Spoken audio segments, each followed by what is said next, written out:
first let's talk about um, pregame. So going into your game now, uh, what did you do with like? We'll include like pregame warm up stuff in there too, but like let's say like like pregame rules, even like time to be at the rink, etc. What you did, pregame warm up stuff, and then like the pregame meeting. Like, how did you think about those things, and how did you structure that? Okay, because I'm tired, I'm probably going to ask you what you said again. Yeah. But okay, rules for getting there. Pre-game. It was the same as my practices. I didn't need you to be there 7 hours early. Okay. What I needed you to be is, I think it was like 15 minutes. Be ready. Be ready to play. Like be ready in the room for me to come in and talk to you. That's all I cared about. Because I was never a big fan of. I shouldn't say this totally. I wasn't a big fan. I'm not a big fan of just doing a bullshit warm up. Just say we did a warm up. But I like the fact of doing it to get together and kind of, we're a team now. Let's get going. So we'd like do a 5 minute stretch before, 15 minutes before a game. Then it would be like 10 minutes before the game. I need us to. I'll go over the details. So if you had to, like, hey, especially with kids, shit happens. Your parents could be late for work. Your grandmother might have forgot, whatever. So I didn't want to ever put pressure like that on parents. Is that right or wrong? I don't know. That's the way I felt about it. So that was for games. As So long what? as you're Sorry, ready. just to solidify, how long before a game did you want them there? Be ready 15 minutes That before. was all you Yeah, said. like It was it's not just stretch. Yeah, it wasn't like a. Yeah, it was 20. Yeah. 20. So We we're got gonna to stretch. stretch But and then but here, talk. this actually might make more sense too, though. I'm not a fan of the kids going to the rink because I said so an hour before, so that they do nothing for an hour or 40 minutes or 30 minutes, right? So if you wanted to get there an hour or an hour and a half before, God bless you. The dressing rooms aren't even ready till about 30 minutes, right? Usually in these busy dressing rooms. So like, why? So if you want to, that's fine. Then when you get there, I felt like if you can just take that attention span and just shrink it, I think you get more juice out of the lemon. So it's like, okay, you don't have a whole lot of time to piss around. So maybe you got to get in your warm up stuff. Maybe it's your bottom half, whatever. 20 minutes and we're going to do a stretch. 10 minutes, you got time to get dressed.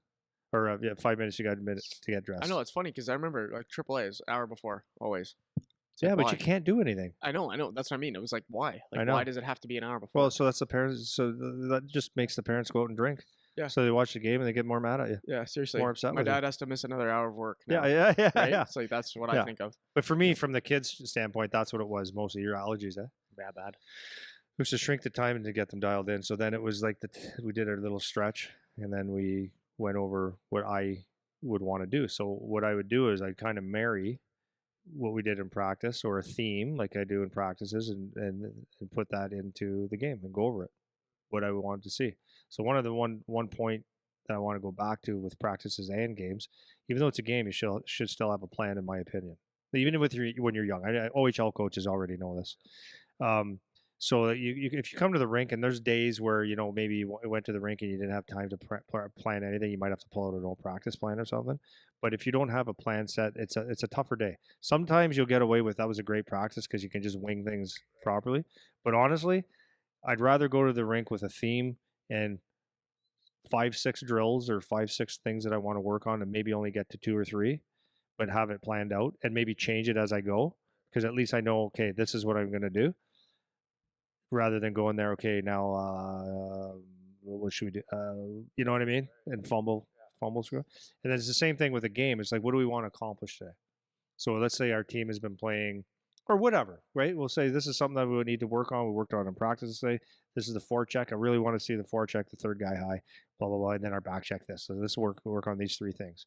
Go over a couple details, boom, not the whole game, just a few things, because you touch on different things every game.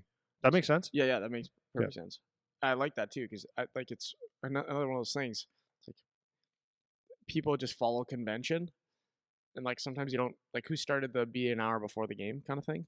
It's at youth levels. Like in junior, it's different because guys have like this whole elaborate 2-hour pregame, and then you have like meetings about stuff and all this. Especially younger levels. Like I remember going to the rink and be like, I get there an hour before. It's like for the first 25 minutes, we just can't go in the room. We're just sitting there watching the guys on the ice before us. Like, why are we here? I don't know why I'm here, So That's one. Okay, so if we go in game now, so now you're on the bench. So talk a little bit about uh, maybe coaching cues that you're using during the game, or how you're thinking about that. Um, Coaching staff, how you use your staff effectively versus not. Should you use them? Should you not? How to use them? And then um, individual coaching on the bench too. So start. I can remind you the other ones, but start with like coaching cues and like your coaching style during the game. What you're thinking of from behind the bench now. Yep. 1 second. Had to put an exclamation mark I there. like that. Yeah. Okay, so coaching cues during the game.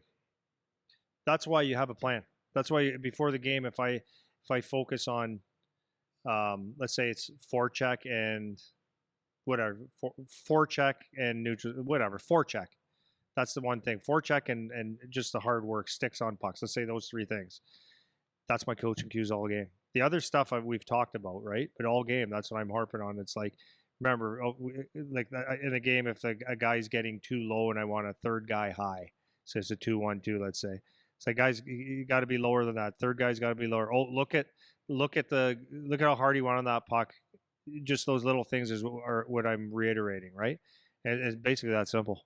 Honestly, that simple. I don't want to give them too much all the time.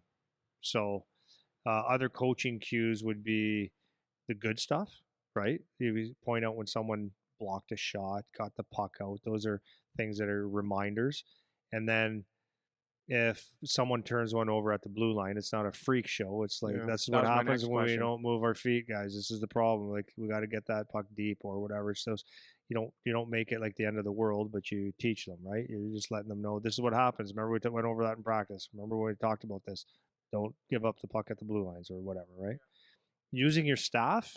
But wait, before we'll do that one last because that one's a little different. Let's go to individual coaching from there. So you just pointed out like somebody does something good versus someone does something bad. So how do you address those two things on an individual level in game? So kid has a pizza up the middle, like just like a bad mistake that was like sometimes guys just have a stinker. Like it is what it is. It wasn't like a malicious mistake or if they do something that's a really timely error or whatever. Like how are you dealing with that in game? So what that could be whatever, talking to the kid versus not, pointing it out versus not saying anything, saying something, and then good or bad, whether it could be a goal or whatever. Yeah. So let's start with bad. So if someone does like you said, no look, throw a pizza up the middle into the back of the net. First thing I do, I throw my clipboard, I rip my shirt off, and I when he comes to the bench, I give him the furry eyeball and I yell at him. Yeah. So, all the sticks on the ice, water bottles. Yeah. Stuff happens, man. Yeah. So it's when it happens over and over, that's when you have to be stern. So the thing is when you make a mistake, for the most part, at every level, right? So a simple thing like, and sometimes depending on the kid, depending how many times these things happen, if it happens continuously, you have to be a little bit more stern and say, dude, like, you know what you did. Yes, but you've done it 8 times this game or 3 times the last couple games. Like, we have to figure this out. So you're a little bit more stern. But everybody knows when they made a mistake for the most part. So you might even put your arm around them and say, you know what you did, right? Or you got to be careful with that, or that's got to go up the wall, right? Or whatever. And they go, I know, coach. Say, hey, let's go get it back. Like, put a positive spin on it, especially when they're young. Go get it back. It's not the end of the world, right? So you err on the side of addressing it versus leaving it alone? Or it depends. We're talking like big mistakes, but like okay, so this is another thing this is where it's good to have good assistant coaches or assistant coaches that you include. I'm reading for the second time Mark Messier's book, and it's called No One Wins Alone. There's the answer. So if you're a good head coach, you have assistants that can run the bench while you do some teaching, right? So in youth hockey, especially, if you have experience in hockey, it's really important that you can actually teach them something, right? So for me, when I was coaching, I had a couple guys that were on the bench that really didn't know anything about hockey. So I'd say, okay, take care of this, take care of this. Like, these are the things you're looking for or praising or whatever, and I'll take care of everything else. So if I see something that was a mistake, it could be a small one, depending on the kid as well, right? So it's like, let's just say when Charlie was a guy, he could score from center ice kind of fairly often, Yeah, or right? I remember. Yeah, So if he, let's say he was on a 2-on-1 and he decided to rip one and it went over the goalie's shoulder and score. Is that good? It's not really good. So I might take Charlie, for example, and say, "Okay, dude, what a shot, but it was a 2-on-1. Like that's not the most intelligent play. Like you got to use your teammates, right? Whereas it might be some other kid, and I might say the same thing, or I might even praise him for the goal, but it's like it's a different teaching point, it depends on the right? So situation. Yeah. right, so um, forget your question now. No, what we were talking about, just individualizing if a good thing happens versus a bad thing happens. You kind of touched a little bit about. Oh, sorry. Yeah, So go. then another thing with the bad thing is like some kids are not confident, or they make a mistake. You've seen this, right? They make a mistake and they're almost in tears, or they are in tears because they know they made a mistake, and it's like you can't Make it rip the worse. guy. You Yeah, can't rip the kid, right? You just got to put your arm around him again and say, "Hey, dude, it's okay. Get it back." And it's important. That's a mental toughness thing too. It's putting your mind into the right frame of mind, right? It's living in the moment. It's like it's okay, get it back, and that gets you to think that you're going to be okay, right? yeah. So So touched a little bit about on coaching staff. Any other yeah, words no. And on one that? more thing, Yeah, and the thing with the good is I love to point out the good. Love to point out the good when people do good things. That was a great pass. That was a great block shot, because especially as they're younger, good feedback's better than no feedback. Since some kids don't hear good things, right?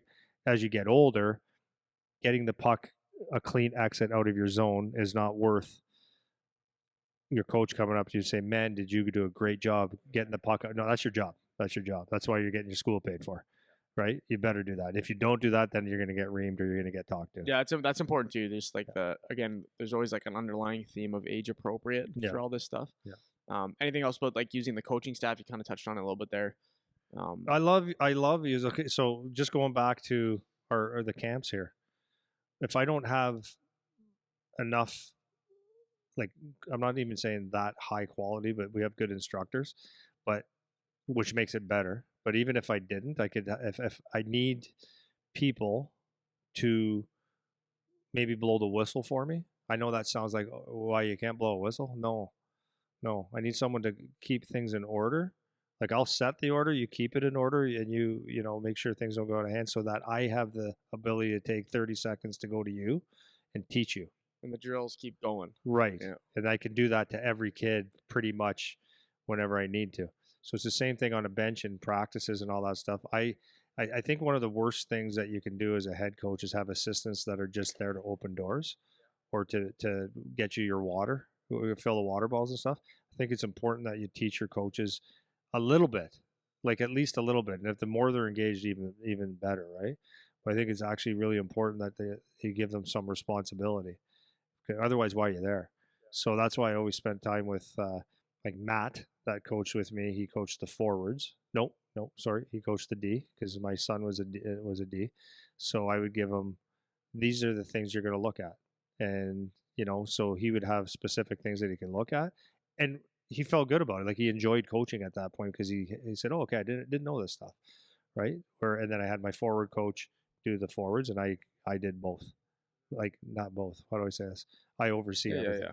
right? Right. So that's I just think it's really really important that the coaches feel important, because You have why to. It's like have with them? the players too, Yeah, right? You got to feel important. If you don't yeah, feel like you're useful, yeah. then you're not going to really Well, it's want to even do a like a good team job. manager, right? If you just say I'm the coach, like I'm the coach in youth hockey, anyways. I'm the coach, and the manager just books hotel rooms. Well, it's actually better if you make them feel like they're actually part of it. Yeah, You know what I for mean? sure. Yeah.